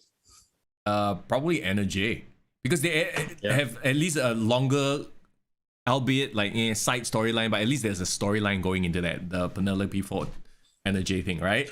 So Liv Morgan, Carmella, they just started their thing. Well, technically it started way before that, but on and off. I don't really care about this match. At the end of the day, I think Liv Morgan should take the victory, but this should be in the kickoff if it was up to me. This should be on SmackDown. Even better. SmackDown, sure. What the hell? You're telling me that you have no time for Robert Roode and Dolph Ziggler match, a tag team match with some other tag team, but you have time for Liv Morgan versus Carmella. You know? Man, I'd rather watch the Alpha Academy. Bro. Yeah. Or Otis, former Mr. Money in the Bank, done dirty, by the way. Chad Gable, I'd rather watch that. It's just sad. It's sad. Okay, Usos versus the Street Profits for the SmackDown Tag Team Championships. From a wrestling standpoint, it's going to be a good match for sure. Go ahead. Yeah, very interesting because in the span of a week, they're going to fight the Bloodline.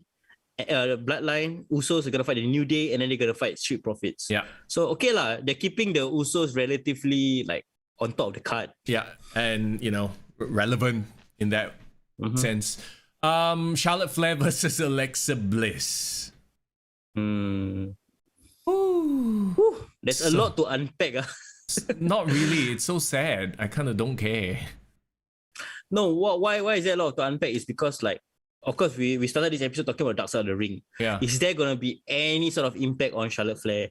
And if Charlotte Flair is gonna drop the title, is people gonna make the connection? Oh, it's because of the dad? Or is it because they've been wanting to go with Alexa Bliss all along? I don't think that Charlotte Flair should suffer the sins of her father. This is nothing to do with Charlotte herself, I mean, I think it will be very telling if the announcer announces her as Charlotte.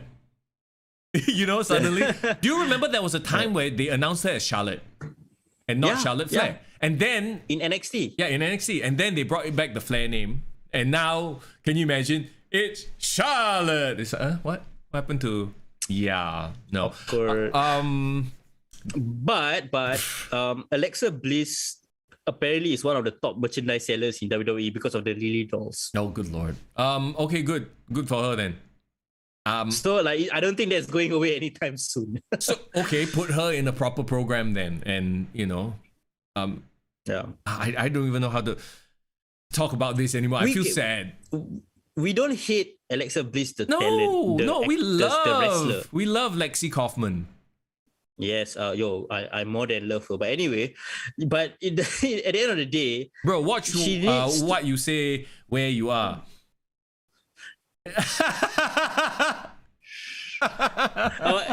Anyway, inside joke. Never mind.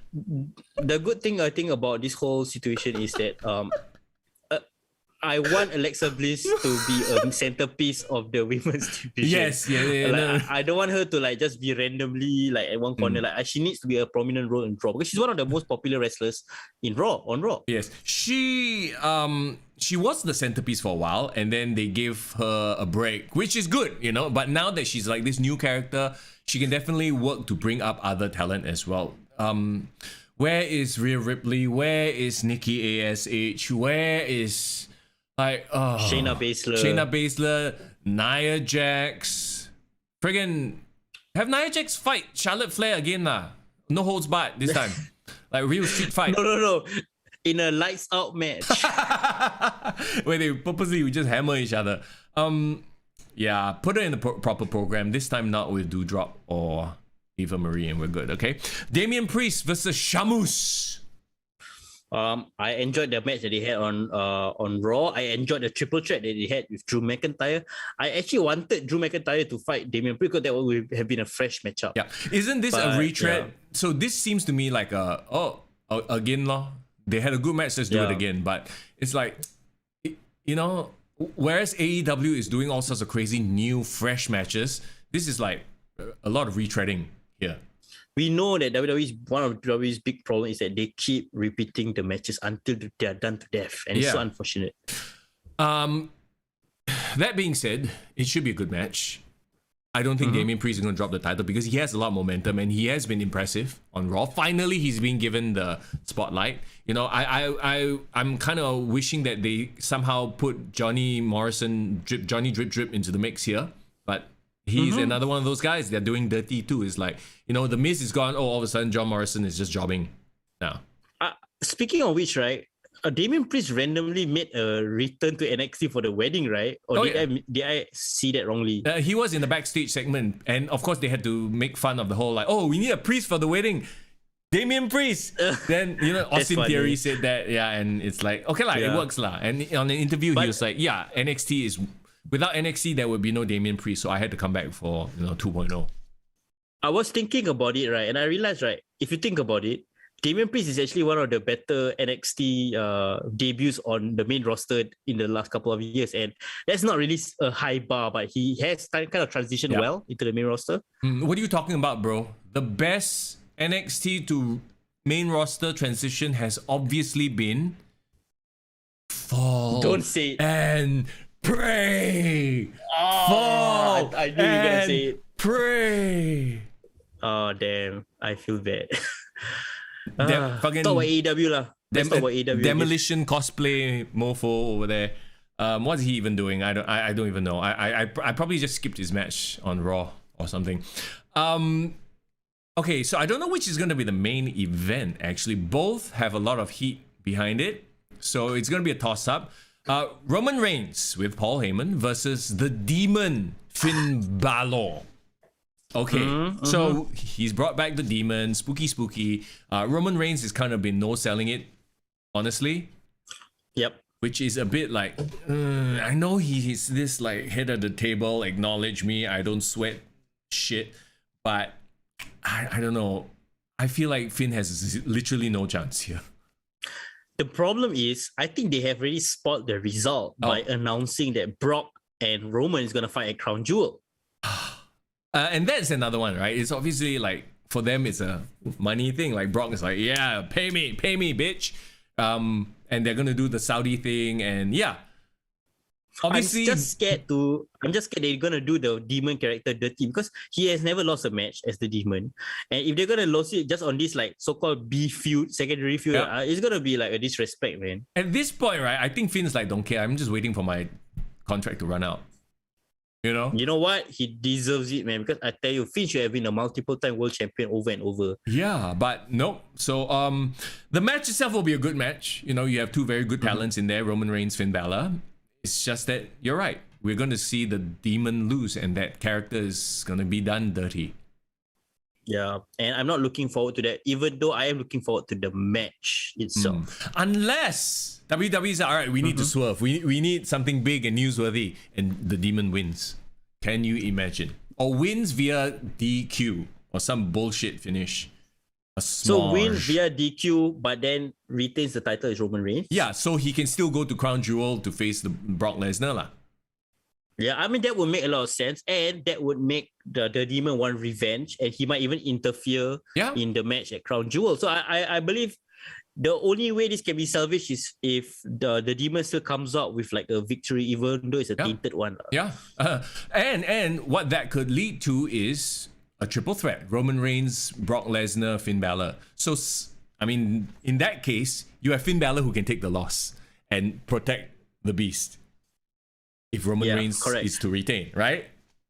Or do you think that Brock Lesnar is somehow going to appear and affect the match towards the end of it? He very well could, but it doesn't make sense for him.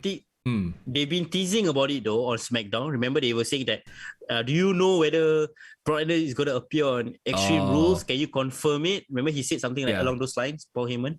So if he interferes and causes and beats up Roman Reigns, for example, right? Then the Demon loses, making the Demon look like shit. Unless he just comes out and destroys everybody and it's a no contest lah. that's probably what I think could have happened. Like maybe towards the end where Finn Balor is right about to win, Brock Lesnar comes in, interferes, throw the demon out, and then or attacks Roman Reigns. I think there's a lot of permutations that we can go with. Yeah, but I'm 100% sure that Roman Reigns is going to retain the title going into Crown Jewel. They're not going to be like, oh, card subject to change. All of a sudden, it's Demon versus Brock at Crown Jewel. The only way that this can be salvaged, like you mentioned, is the Demon can't take a clean loss. And that's the only thing that I care about. And how they go about it, up to them. But bro, they don't care about what the fans think. They don't care about what you think, what I think. They care about, what they're doing. So more than likely what's going to happen is Roman Reigns is going to beat the Demon. That is probably what's going to happen. We shall see. We shall see. I mean, unfortunately, we will have to wait and see. Okay. I would like this to be the main event, actually, because now we're getting like ultra Conor McGregor inspired heel Becky versus Bianca Belair. And are you enjoying Becky Lynch as Conor McGregor Lynch? Bro, I don't know, man. We've been talking about this all this while, right? Every time one of the wrestlers, the female wrestlers turn heel, right? They just become hotter. I don't know, bro. I just think Becky Lynch is damn hot right now. It's like maybe it's just the fact that she keeps showing off her midriff. Yeah. And I'm like, girl, you do you, man. Girls working in, huh? Yeah, I mean, it's not that far a stretch from who she previously was as a character, right? In fact, it was her turning heel that made her into a face. And then she started being two-faced, which made her a bit bland. And then, she went off, became a mom. And then now she's back. And she's like one of those, like Stone Cold Steve Austin, She's really hit that level of people enjoy her for who she is and not just whether she's face or heel. She's just who she is. You can tell, right? She's really doing her best to try to make herself like the heel. Yeah. And in turn, right, it makes Bianca Belair a bigger face. Yeah, but it also makes her cool. So it's a weird situation to be in. Bianca still needs to find that groove where she can appeal to people with that X factor, Yeah, and also the thing about Bianca Belair is they are really pushing this like babyface narrative. They had her in her hometown last Friday. Yeah, the whole interaction with Kia, that was pretty sweet and cute. She is great as a babyface, and you can see the potential there. But I believe she needs to keep her edge. But bro, she needs to keep her. You don't even go there. Like all those things, she need to keep. But bro, for all of us who have watched NXT, her best work was as a heel. She had an edge. She was not a fresh meat. Oh, I'm doing it for my mom. Oh, people told me I couldn't do it and I did it. Kind of stuff. Like that for whatever reason, like people roll their eyes at that. It's like Kurt Angle coming out to the 3 eyes. It's like the thing is, but it's not the right timing because there is no legitimate face on SmackDown. True. Where the hell is Sasha Banks? No idea. I mean, if Becky came back as a face and like really push this annoying face thing, and I think people would turn on her. Now that she's come back, now that Becky has come back and amped up the heel, people are liking her more. But if they were, I don't want to say smart enough, but if they were willing to take a chance and purposely make Becky Lynch come back as a fresh meat baby face, I think the fans would actually turn on her and make her the de facto heel. And Bianca Belair becomes edgier, and then she would become the face. You know what I mean? What does that say about our audience, though? It's as if like we can't make up our minds somehow. Yeah, no, it's like we like bad guys. We don't like the clean cut. It's what it is, and I feel like Bianca is too clean cut. Like, oh, hey, no, we like our edgy characters like The Rock. Like, to me, Bianca Belair, it got a bit of Rocky Maivia vibes right now. You have a good point. She can turn heel. She can amp it up. I think it's more of a matter of timing. Yeah. Probably there might be a situation where they might switch. Becky might become face or Bianca can become. But I believe that as of right now, Bianca Belair is like the most genuine baby face that WWE has. Like, can you think of another baby face, like natural baby face that everyone loves? Maybe Big E, I guess. Yeah, Dominic Mysterio. Bro, nobody even watches wrestling for Dominic Mysterio right now. Hey, what happened? Okay, so Drew is out of this card. Lashley is not on this card. Are they just giving them breaks to, reset a bit? I wouldn't put it past them to announce some last minute shit on Raw tomorrow.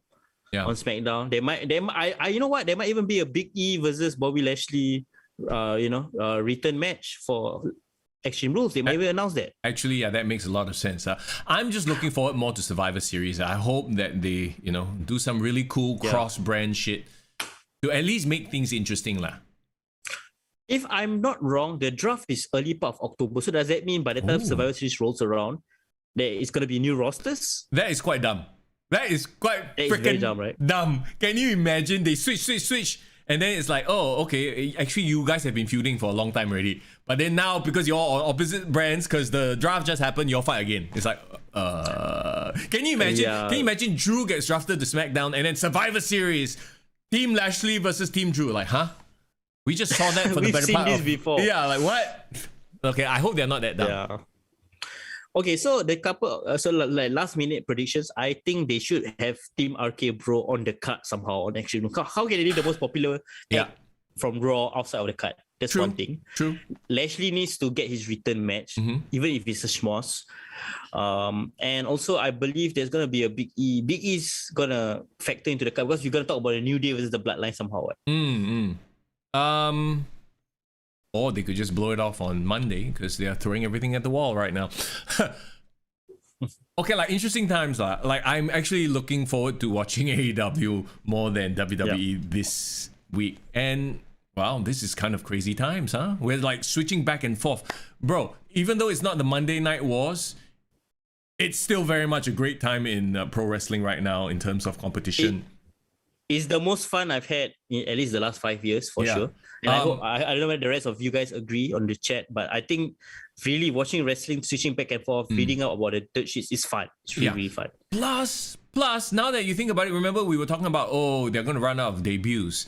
Actually, the way things are going, the way these contracts are supposedly just running out left, right, and center, and they're not locking them down, and they're just only focusing on their non-indie wrestlers, it's like, very soon, you're gonna have Prince Devitt is all elite, fucking Kevin Steen is all elite, El Generico is all elite. I mean, Wyndham Rotunda is all elite. That one we already kind of expect, right? So that's 4 more names that could show up, and who else? Who knows who else? So right now, right, I really want to know, how is Tony Khan going to keep his very bloated roster happy? Is there going to be defections, not just from WWE to AEW? Is there ever going to be a defection from AEW to WWE? Only big names, because they WWE will not freaking take like some indie rando. Like they are not going to take an Orange Cassidy. They are not going to take freaking Best Friends. Yeah, but the one I really am curious to know is a lot of the initial AEW original contracts are gonna end towards the end of this year. They signed for 2-year contracts, 3-year contracts. Yeah. So because they're gonna get so much new talent, are they gonna finally release the likes of Joey Janela, Sonny Kiss, fucking Peter Avalon? Like, are they gonna release all these people, or is Tony Khan is such a nice angel that he wants to keep everyone happy? What do you think? You forgot the MVP of AEW, bro. I don't believe it. I don't believe you forgot this man who has single-handedly held up the interest in AEW's product for the past year. I know who you're talking about, bro. Who, bro? Who? QT Marshall. Yes, how dare you forget the name QT Marshall? You should be ashamed of yourself, bro. Bro, clearly QT Marshall is going to debut at the Royal Rumble next year. Number 1 entrant, bro. Number 1. 3.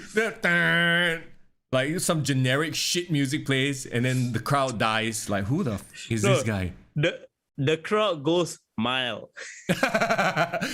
QT. Yeah, not so much. Freaking. Oh my god. Oh my gosh. Yeah. Like what? TNA is gonna have a lot of new spots. Wait, is Braun Strowman going to TNA?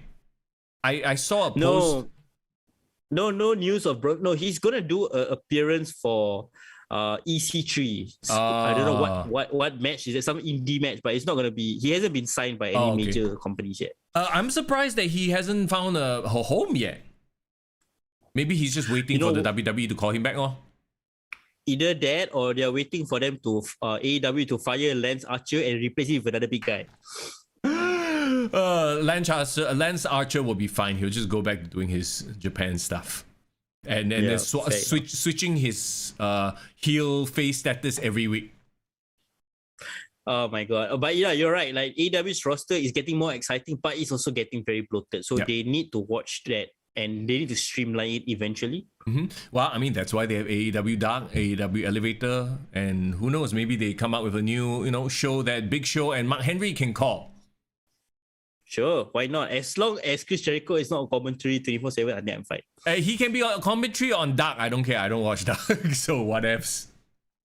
It's all good, bro. Man. So there you go. Like I mentioned earlier, next week we might be doing the podcast on a Tuesday instead. Stay tuned to our social medias. We'll keep you updated because next Monday, in fact, we are both in the same course. So we'll be busy doing adult stuff. Not that kind of adult stuff. Yes. We'll be studying. So, Speaking of adult stuff, this week's episode is on Chris Canyon. What? Remember? Oh, Chris Canyon. Huh? Is it? Do you know Canyon? Canyon? Yeah, Canyon. Yeah. So this week's Dark Side of the Ring episode is gonna be on Canyon. Oh, okay, right. Interesting. Yeah. And also, Canyon is such an interesting story because do you know this? What happened to him? Right? He committed suicide, right? He committed suicide, yes, and he was actually one of the first closeted gay wrestlers during the Attitude Era. Right. Oh. Yeah, so I think he had that issue, and also I read the Young Bucks autobiography. So apparently Kenyon was a mentor to the Young Bucks when they were young, and really, yeah. Actually, Kenyon was helping them as they were kids, right, going through the industry. But he also actually had a crush on Matt Jackson, bruh. Okay, that sounds very sus, bro. This sounds very sus. I know. So like I just say, like if they were to mention all this in the episode, it's gonna be very interesting watch. And meanwhile, you hear Chris Jericho's voice narrating this. I wonder if they'll interview the Young Bucks. Young Bucks, yeah, we'll never know. But that's one thing. And apparently, do you know who's the new guest for Broken Skull Sessions? I think it's either this weekend or next weekend. It's Randy, isn't it? No. Randy was on the show before. Who is it?